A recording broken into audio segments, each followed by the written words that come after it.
You are soul, you are spirit, you are consciousness, you are divinity, you are infinity.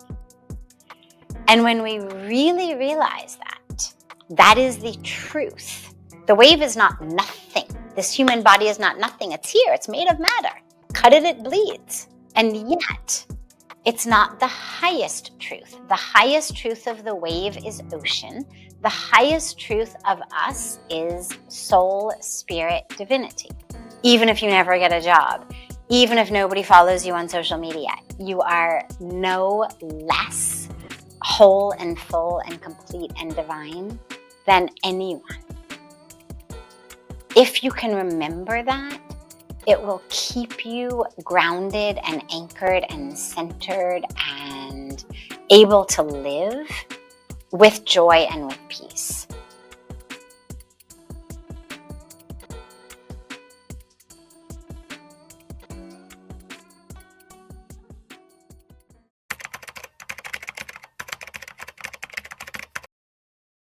Namaste, Sadhviji. Thank you so much for coming today to the Philosophy of Now podcast. It's so great to see you after so long.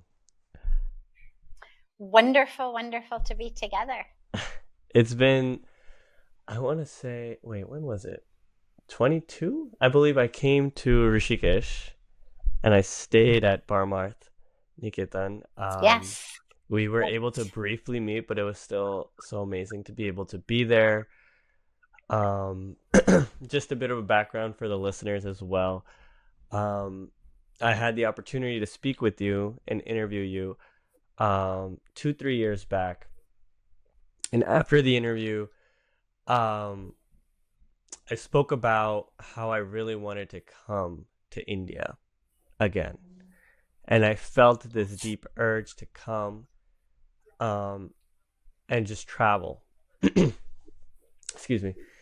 And at that time, you said to me, you said, well, and I'm paraphrasing, but it was something along this line of, well, when the Ganga calls for you, you listen and you come when it's right. Yes. And it'll totally be worth it, and it was. And I found a way in the middle. I mean, it wasn't in the middle of COVID, obviously. You know, it was settling down. The pandemic was settling down, and I found a way to get there. And oh, so worth it. I mean, I still think about it. Well, I'm so glad. Thank But you. So thank you now for the that. time is coming again. I'm sorry. I said, now the time has come again. I know it has. It certainly has. Happy to be with you. And I remember, of course, all of our discussions and times together. And especially for the youth. I mean, everybody these days needs guidance, wisdom, inspiration, connection.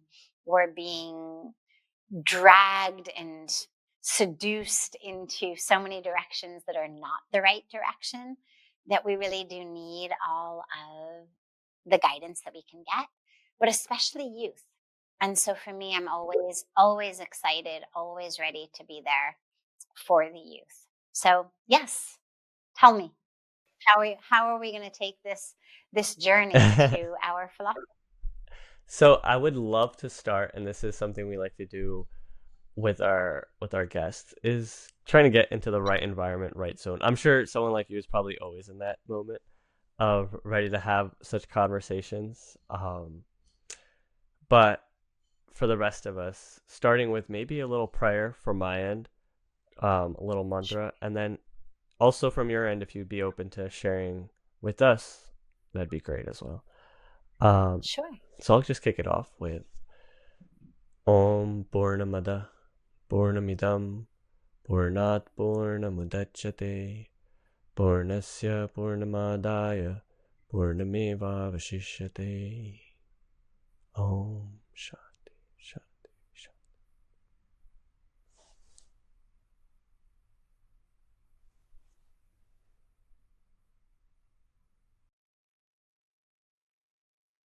As that beautiful mantra reminds us that we are whole, that we are full, that we are divine, that we are not separate from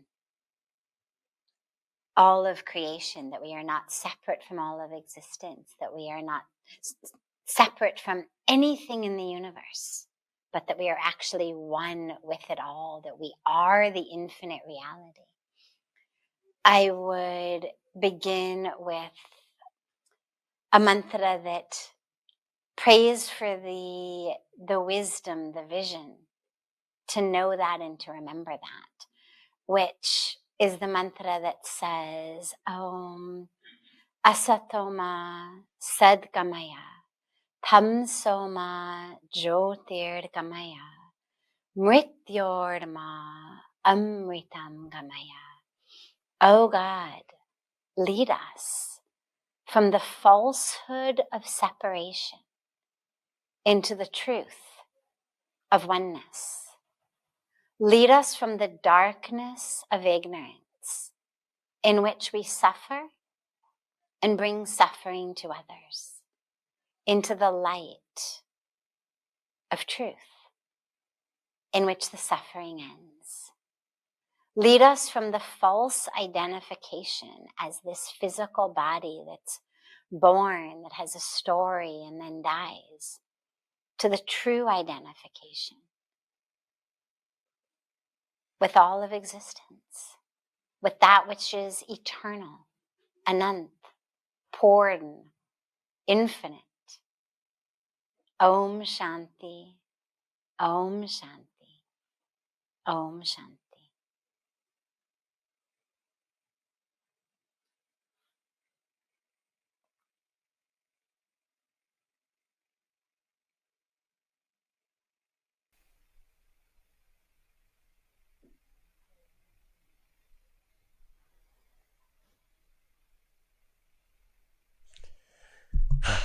Thank you so much for that. That was beautiful. I actually would like to start this conversation with breaking down what the mantra, the prayer that you shared with us, because I think that could Sure. really help us understand you, as well as the philosophy that we want to understand, the wisdom that we want to be guided by. So the first part of that, the unreal, the falsehood that you speak of, or that you were sharing with us, can you elaborate on that? Because I think a lot of times, including myself, we when people say that we're living in some sort of ignorance, right? Especially if you come from Eastern traditions, it's very common to hear that terminology. That, oh, we live in ignorance, we live in this falsehood. Some people might call it a Maya, right? Or we need to be liberated from that. And even if you come from maybe a more Abrahamic religion, you still hear to avoid such uh, materialistic things or worldly things. You want to be detached and removed from that, because they're maybe not false, might not be the term they use, but they might use something similar to that. Absolutely. So why is it that if you're walking and you want to develop in your life, develop your character, develop spiritually, what do we mean by removing a falsehood? And if Great. and adding to that, if it's false, why do I see it so real? Why does it feel so real? Okay, great. So there's a couple of levels here, and I'll take them. This is, of course, the stuff that entire courses on consciousness and courses on philosophy are based on, but I'll try to do justice to it in just a few minutes. There's a couple of levels. Let's take it on the most basic, which is, it's what I call really the Hollywood way of thinking to the Himalayan way of thinking. The Hollywood way of thinking is the way that tells us you are your body. And of course, this doesn't exist only in Hollywood. It's just because I personally grew up there, and my personal journey has been quite literally, physically, from Hollywood to the Himalayas. And that was the title of my memoir. And so that's been the way that I've been speaking about it. So we just give it that name. when you think of Hollywood, anyway, we obviously understand superficiality. We understand materialism. Hollywood is not known for its spiritual depth. So the Hollywood way of thinking says you are your body, its size, its shape, its color, its bank account, its role, its relationships, its title, its history, everything that's happened to it. That's who you are. And so we suffer. We suffer because you're never, whether you're in Hollywood or anywhere else, you're never beautiful enough, successful enough, rich enough, happy enough. I mean, we're constantly always wanting more, more, more. And so we're suffering a pervasive sense of being not enough. We suffer competition, we're jealousy, envy, because, if I am this, well, then everyone who's more beautiful or richer or smarter or more successful or better at whatever I'm doing is a threat. They're an obstacle. They need to be removed from my path. That's what we call falsehood. Mm.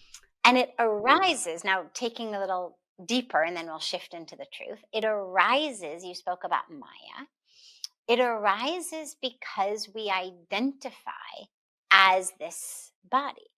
In our spiritual tradition, in Sanatan Dharma, we believe that actually the core of who you are, and this is the mantra that you chanted at the beginning, that the core of who you are is divine, that we've been created not just by the divine, but of the divine. And that wholeness, that completeness, that fullness, that which is poured in that mantra. When you take anything out of it, that which you take out has all of the properties of infinity, of fullness, of wholeness, of that which you began with. And I know that could sound really complicated if you're not familiar with philosophy, but the simplest and easiest way to think about it is think about the law of infinity in a math class. What is infinity minus 10? Infinity. What is infinity minus 10,000? Still infinity. What is infinity divided by 8 million? Infinity. Meaning that divine loses nothing no matter how many aspects of creation there are. But every aspect of creation has within it the same infinite nature as that from which we've come. Infinity divided by 8 billion is infinity. Each of the 8 billion aspects is infinite, like the infinity that we came from.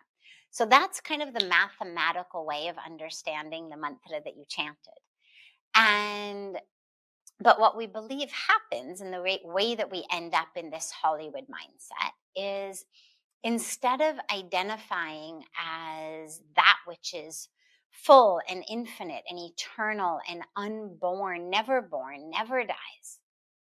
It's the last line in the month that I chanted, remind us that we are not that which is born and changes and dies, but that we are that which is eternal, not the body. The body is made of matter. The body is going to degenerate like everything else that is made of matter. Right. But I was never the body. I was never the body to begin with. I'm always been soul, spirit, divinity. And so then we come into what I call the Himalayan way of thinking, which is the way of thinking that says you have a body, but you're not the body. You are soul, you are spirit, you are consciousness, you are divinity, you are infinity. And when we really realize that, that is the truth that we speak about when we say asatoma sadgamaya, lead us from falsehood to truth. That truth is the truth that we are divine. The truth of who we are. That is the truth. It is the truth of who we are. which is not that which is born, but actually the soul, spirit, consciousness, whatever words you use for it, it doesn't matter. And so that's the Himalayan way of thinking. And that's when suffering ends, because suddenly what you realize is, okay, here we are. You asked about, ignorance and falsehood, and but I see it. It seems so real. So here's the other piece of the answer. False is not actually the right word, I do not think. I think it is a bit of a misleading term. A wave is not false, but it is not the highest truth. So if you take a dropper full of water or a spoonful of water from a wave, and you take it to a scientist and you say, look at this under your microscope and tell me what it is, the scientist is not going to say wave. The scientist is going to say ocean. The wave is not false or an illusion, as in an optical illusion. It's not like a mirage in the desert that the closer it disappears. It's nothing. The wave is not nothing. This human body is not nothing. It's here. It's made of matter. Cut it, it bleeds. It exists. Right. It changes. Right. And yet, it's not the highest truth. The highest truth of the wave is ocean. The highest truth of us is soul, spirit, divinity. And yet, as the ocean has wave forms that periodically arise and then return to the ocean, although at no point in their waveness did they ever stop being ocean, there was just a period of time in which they were ocean manifesting as wave. Right. We go through this karmic journey in which the soul takes these incarnations in order, as we believe, due to the law of karma, to essentially burn out our karmic bank account, because it doesn't counteract each other. It's not like in a normal bank account where if I put in $5 and then take out $5, my bank account is over. In your karmic bank account, whatever you do, you have to come back in order to reap the fruits of that. Some fruits will be sweet. It's what we colloquially speak about as good karma. Some fruits will be bitter. It's what we colloquially speak about as bad karma. But either way, you have to come back to reap those fruits. And what we believe is that ultimately, the freedom from this wheel of samsara, this endless cycle of birth and death, is when the karmic bank account rather, it gets, obliterated, which according to Bhagwan Krishna in the Bhagavad Gita, happens not from trying, futilely to somehow balance good acts and bad acts, because you're constantly acting. As he explains to Arjuna, everything you do is action. So how do we get free? You get free via surrender. Surrender. Yat karoshi yadashnasi, yajchahoshi dadasiyat, yat tapasyasi konteya, tat kurushva madarpanam. Whatever you do, offer it to the divine. Whatever you do, even the good stuff. The mantra is full of the good stuff. It's not like, the taxes you cheated on, your, spouse you cheated Right. on, the little white lie. It's not the bad stuff. It's actually the good stuff also. Everything you do, offer it to the divine. Recognize that you are just the channel through which doing is happening, action is happening. Like a microphone would never stand up and give, a bow or a curtsy at the end of a great concert or a speech. It's, aside from being inanimate, it understands it's just a tool. The singer or the speaker is actually the one who gave the speech. or the song. And yet, we, the speakers, are also just tools. We're instruments through which the divine is speaking and acting. And so when you move through the world with the awareness that essentially you are a channel, you are an instrument, this namit matram bhav that we speak about, that feeling of just being an instrument, that is the way to break free from that cycle. So I think I went a little bit more philosophical than you were perhaps asking, but it's beautiful and it's important. So hopefully at least some of the listeners will have been able to hang on through it all. No, no, no, not at all. I think you really broke down a question that went really deep immediately and really made it digestible. So I appreciate that. Because it was, it is something that I feel like people like me or youngsters go through, where it's like, yeah, I get it theoretically, fine. Yeah, I'm temporary and everything, and this, the body is not me. I could prove that to myself quite quickly.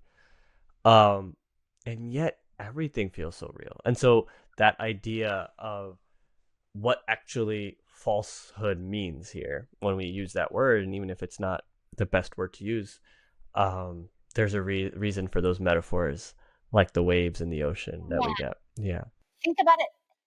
Think about it as higher truth Yeah. rather than berating yourself that you're living in falsehood. Just ask yourself, how can I in this moment access a higher truth, a deeper truth, a more eternal truth? Yeah. Because remember, the waveness constantly changes, here today, gone tomorrow. That which we identify in the physical body, in our stories, in our narratives, in the dramas of our life, is constantly changing. And so rather than being anchored in that which is constantly changing, if you can anchor in that which is unchanging, not only is it that which leads us to truth, but simultaneously and connected, it's that which ends our suffering. Keeps us content rather than in the waves of happiness and sorrow.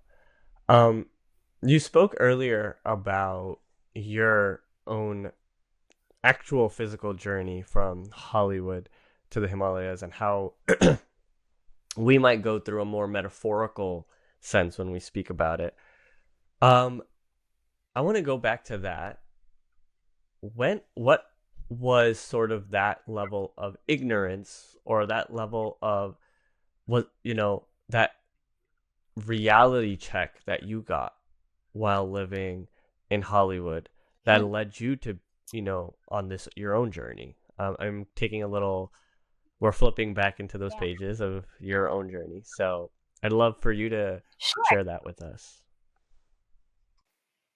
Sure. So for me, I lived completely as I am the body, I am the story, I am my history, I am all of that up until I was 25 when I came to India. I lived mired in the drama of my life, the ups and the downs, the agony and the ecstasy of being a human in general and a young woman in LA in a human body, and a human body that was filled with a human mind, rather, that was filled with all of the pains and pleasures, longings, emotions, all of that we go through. I had a very, very blessed, very privileged, very wonderful upbringing in many, many ways. In most of the ways, I had beautiful, amazing parents. I also had an extreme experience, or several extreme experiences, of quite severe trauma. And that led to really dire repercussions in my adolescence, in my early 20s, I was deeply depressed. I suffered severely from bulimia. I was hospitalized several times. I was quite sick in the mind due to the traumatic experiences that I had experienced in my early childhood. And I really lived in that experience of drama. And there were, days that things were better. And of course, as the years went by, progressively it got better. I went through a lot of therapy, a lot of treatment, a lot of this, a lot of that. And as time goes by, it gets better. But I had gotten to a point by the age of 25 where I was managing my life. And I really thought that that was the highest goal, because everybody I knew was just managing their lives. Some managed their lives well, some managed their lives not so well. But clearly, managing your life seemed to me to be the ultimate goal. And I was doing quite well. I was in the midst of a PhD program. I had graduated undergrad from Stanford. I was getting a PhD in pediatric neuropsychology, excelling in it, taking 21 units a quarter, getting straight A's, really managing in a very good way, I thought. I had recovered to a very large extent from the eating disorder I was suffering from. So I was managing my body, my weight, my meals, my food, my emotions, my relationships. I was married at that point. I had gotten married very, very early at 22, just for a few years. It was a very karmically important relationship. But at that point, it of course seemed like, soulmates forever. And managing that and the challenges and the difficulties of that, kind of just managing everything. And I really felt like I was managing them well. It never occurred to me that there was actually a goal, a state higher than managing your life. And when I came to India on this just semester off of my PhD program with a backpack, a place that I had agreed to go only because I was a very strict vegetarian and really liked the food. Um, really, I mean, I had traveled so much abroad all over the world, and getting really pure vegetarian food was really difficult. It's still difficult, and that was 30 plus years ago. So agreed to come to India, came to Rishikesh as the very first place we came. And I had an extraordinarily powerful spiritual experience standing on the banks of Mother Ganga. And what that experience did was it literally blew away every bit of my Hollywood way of thinking. I no longer had any identification as the body. In that moment, it was an experience of the presence of the divine everywhere, as everything, and also as me. And it was the very first time that it had ever occurred to me on any level that I was anything other than damaged, wrong, because, clearly I had suffered in this way and I was struggling. And the core piece of that feels like there is something inherently wrong with you. And you manage your life to, take care of it. It's much more of kind of the salvation concept rather than the liberation or moksha concept that we talk about. That you are sort of rotten at the core, and if you do all the right things, you will be able to be saved from that. But in any case, I really had fully fully ingested it and identified with it, that not from a religious perspective, but just from a psychological, emotional perspective, that who I was sort of inherently not right. And suddenly in this moment, it was not just that who I was right and beautiful and wonderful, but it was not separate from the divine. That it wasn't like this omnipresence of the divine ended where my body began. that suddenly it was just nothing but the divine. Sorry to And interrupt, but was there a concept of this philosophy or an idea prior to this, like as info? no, No. Okay. Wow. no, zero, zero, zero, zero at all. It was a grace given experience of the omnipresence of the divine that was unexpected, definitely undeserved, but that's the grace of grace. And that was just given to me standing on the banks of Ganga. Wow. And that shattered every belief that I had had about myself, every belief that I had had about God, every belief I had had about the universe and my role in the universe. It was all just shattered. Wow. There's so much to dig in on each aspect of that story. But I know I'd have to pick and choose. So, I think that latter part of this journey, because um, there are the other guests, certain guests that we've also spoken to on the show. You see this almost reiterated, this idea of, oh, there's a lack of explanation of why this happened this way.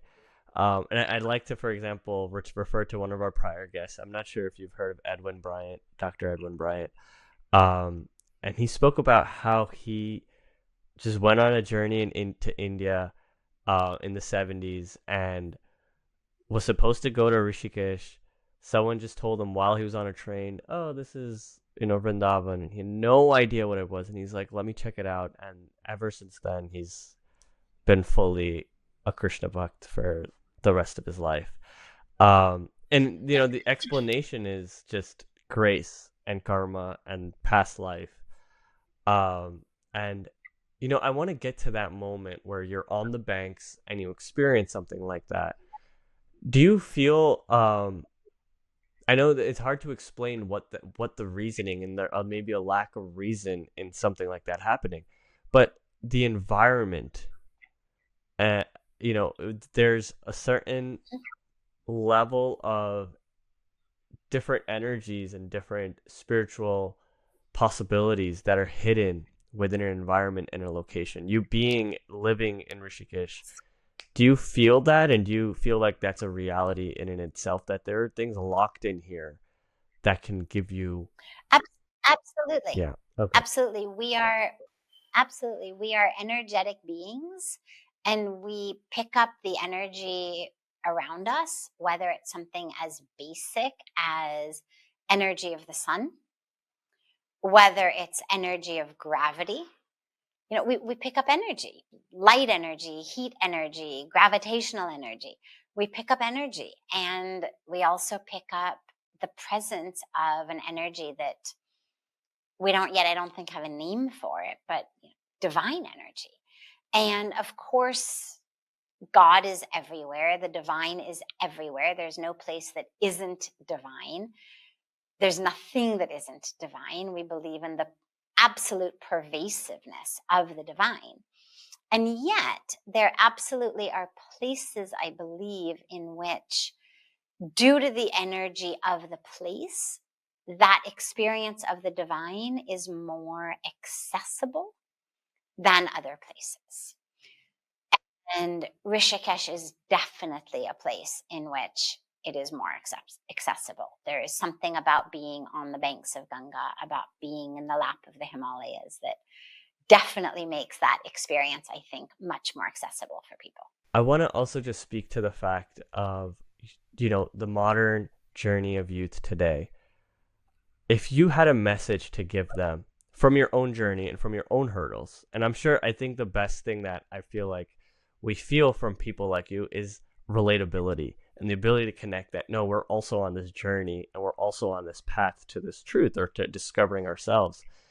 From your own hurdles, from your own journeys that you might be still facing, what is your advice? What is your response to the modern youth today? Great. So I'd say two things. First of all, most importantly, Remember that you are not your grades, you're not your scores, you're not the university you get into or the job you get or the amount of money you make. You're not the people who follow you on social media. You're not your curated identity. You're none of those things. Who you are is divine. Who you are is one with the divine. And really remember that, because when we're young, it is so easy to identify with the success or lack of success, the acclaim or lack of acclaim that we get in all of that which we're doing around us, whether it's academics, whether it's sports, whether it's our career goals, whether it's relationships. And we identify so much and our hearts just break. We go up, we go down, we go up, we go down.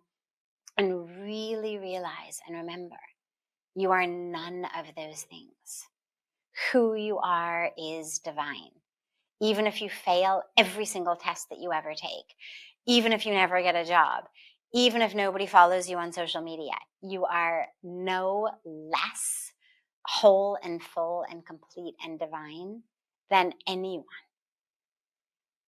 If you can remember that, it will keep you grounded and anchored and centered and able to live with joy and with peace and with meaning and with fulfillment. And it'll keep you able to really find and fulfill your purpose, your dharma, because you won't constantly be comparing yourself to others or competing against others or holding yourself up to some totally artificial nonsense bar that society has imposed, or your family's imposed, or your teacher's imposed, or you've imposed on yourself based on comparison with people you follow on social media, or whatever it may be.